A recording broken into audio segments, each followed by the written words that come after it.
નજીક એસટી બસે હડફેટે લેતા એક વ્યક્તિનું ઘટના સ્થળે મોત. ભાવનગર સોમનાથ નેશનલ હાઈવે પર અવારનવાર અકસ્માતો થતા રહે છે, ત્યારે વધુ એક અકસ્માત સર્જાયો છે. ભાવનગર સોમનાથ નેશનલ હાઈવે પર રાજપરા ગામ નજીક આણંદથી ઊંચા કોટડા પગપાળા જઈ રહેલા યાત્રુઓની રિક્ષાને એસટી બસ એક વ્યક્તિનું ઘટના સ્થળે મોત નીપજ્યું છે. આ અકસ્માતમાં અન્ય 3 થી 4 લોકો ઘાયલ થયા છે, જેમને 108 વડે હોસ્પિટલમાં સારવાર અર્થે ખસેડવામાં આવ્યા છે. અકસ્માતને પગલે લોકોના ટોળેટોળા ઘટના સ્થળે ઉમટી પડ્યા હતા. રિપોર્ટર ઝુબેર કાઝી, મહુવા.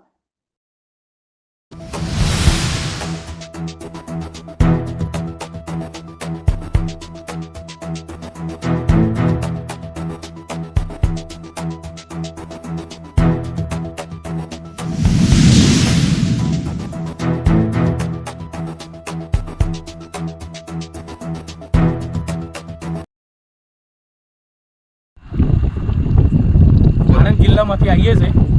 અમે પગપાળા સંત જતા હતા ઊંચા કોટડા અને એક બસ વાળાએ એક બેરી પાર લીધી. બીજા 8 જણાને પાડ્યા છે. બીજા 3 કે 4 જણને પાડ્યા છે. એ રીતે પાડતો આવે. એ રીતે ટોટલ 17-18 જણને ઉડાડ્યા જશે. એ રીતે 16-17 જણને ઉડાડ્યા છે. કઈ જગ્યાએ જતા હતા? અમે ઊંચા કોટડા જતા. ચાલીને? હા, ચાલ. બોરિયા ગામથી આવ્યા છે. હા, આણંદ એટલે બોરિયા જ કહેવાય. કેટલા જણા હતા ટોટલ? તમે કેટલા જણા છો? અમે લગભગ 70 જણા. 70 જણા.